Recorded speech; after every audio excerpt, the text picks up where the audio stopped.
Hey guys, it's AMBERLYNN here. Yes, AMBERLYNN is actually my name. Well, Lynn is my middle name, but yes, AMBERLYNN, hi. I have been meaning to get out another Skinny Lynn parody video. But a lot of the content that Amber's been putting out lately has been very focused around her mental health. That's just something that's kind of something that I don't want to make a parody video about, especially because some of the things that she's been talking about are things that I feel very personal about and very passionate about. And so I wanted to respond and be me and do this video. I do want to say that this video is going to be talking about mental health. It's going to be talking about addiction. It's going to be talking about self-harm. So if any of those things might be triggering for you, here is your trigger warning. I do want to say that everything that I'm going to talk about comes from my own understanding of mental health based on my own personal experiences. Nobody's mental health journey is the same. And so if I say something that doesn't feel true to your experience, I feel free to write in the comments your experience on these things. But I hope that I don't offend anybody. I'm really just talking from what I personally know. And you know, it's what's true for me might not be true for you or Amber or anybody. So I just want to say everything is coming from my own personal mental health journey. So Amber is no stranger to blaming her audience for how she's feeling, how she's doing. And I have a few thoughts on that. So first and foremost, I do not condone anybody fat shaming, body shaming, mental health shaming. Any kind of online bullying is not cool. If you watch The Bachelor, we do not need any more Shanaes in this world. But unfortunately, they exist. And unfortunately, when you are a public figure, you are opening yourself up to a lot of criticism. And people are going to send you hate. People are going to comment on things like your weight when you are a morbidly obese woman. I have barely been on YouTube and I already have gotten a comment about my weight. So it's it just happens and it sucks and it's not cool. And I'm not saying that it should just be accepted and normalized, but regardless, it happens. And if you're a public figure, this is what's going to happen. That being said, I think the vast majority of the comments that she gets are not hate comments. I think they're frustrated comments. I was sort of thinking of what's a good analogy for this. So I don't have an eating disorder. That's not something that I've ever dealt with. So while I cannot relate to that element, I do have severe anxiety to the point where I just lay in bed and can't move. I cannot do things because my anxiety is so bad. And I could be asked to do something and I want to do it. My mind is saying, yes, you should do this thing. You should clean your house. But in that moment, you are so anxious, you just can't clean your house. You can't do it. You know, people are understanding. People will say, hey, I'm sorry you're going through that. I'm sorry that you needed this mental health day. It's okay. But as days go by, if I keep just saying, oh, I can't clean my house because I have anxiety, the house is never going to get clean. And eventually, people are going to get frustrated with you that your house isn't clean. And it's going to, the support of you can do it is going to shift to why haven't you done it? And while that might seem rude and not being accepting of mental health, the truth is a lot of mental health is your choice. Obviously, there are things about me mentally that I will never be able to fully fix. I will never be able to get rid of my depression. I will never be able to get rid of my anxiety. Those are things that are part of my DNA, part of my biology. But I still have ownership over those things. Do they handicap my life?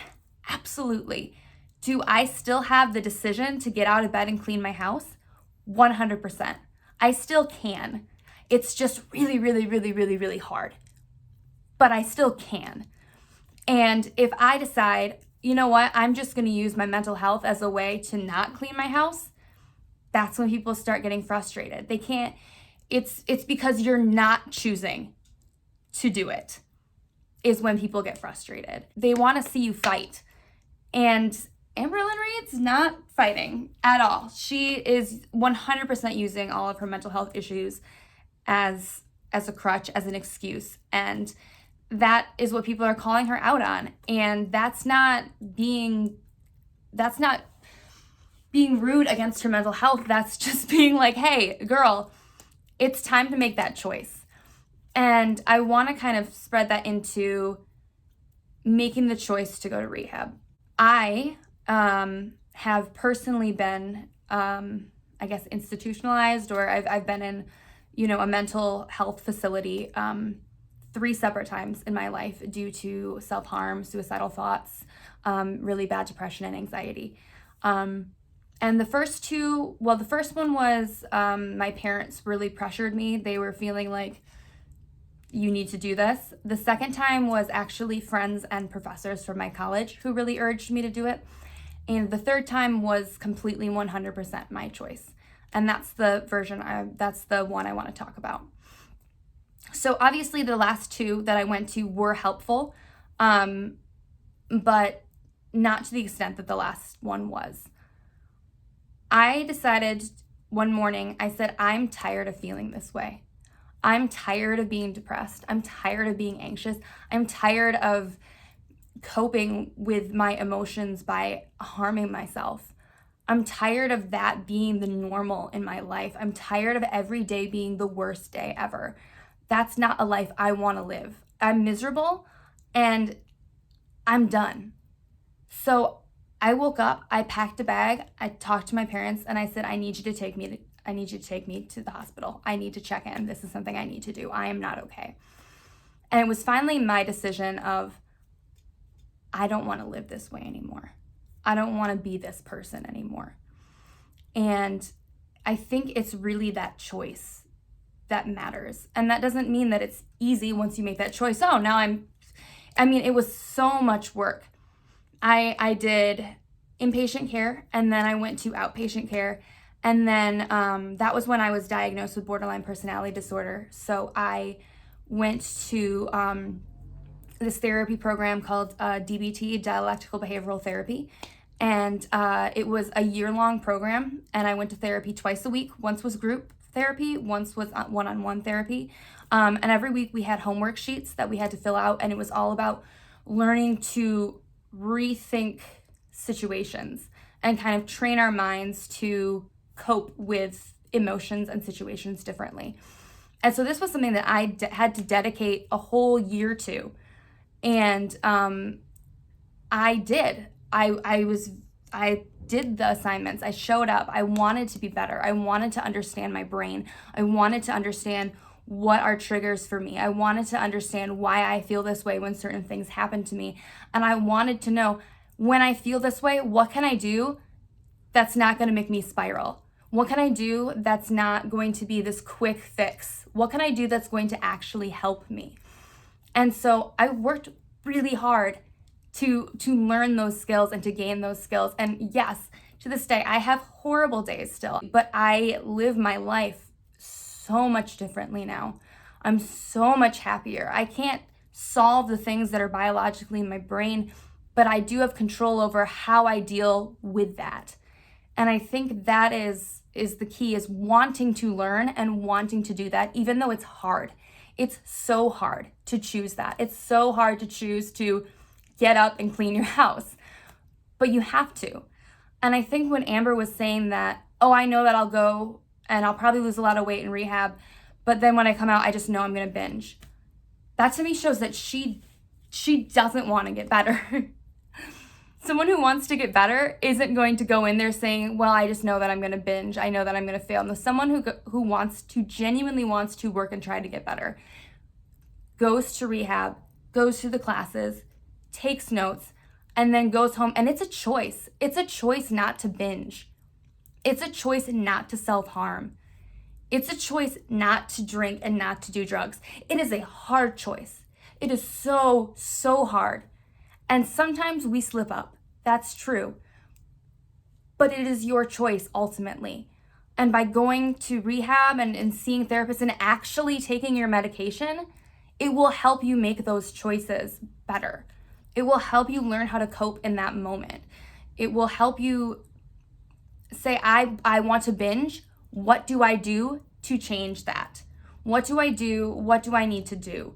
And actively thinking about that and actively choosing to do the opposite of what you want to do. And that is all about wanting it.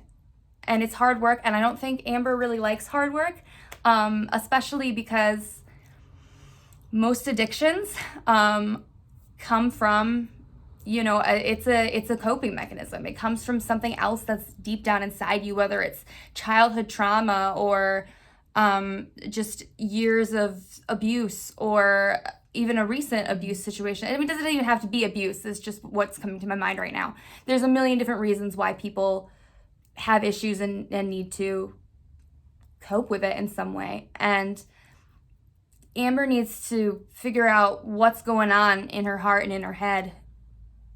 And if she can figure that out, homegirl, you're going to learn so many things about yourself, and it's going to just make you understand why you're doing what you're doing and help you to choose not to.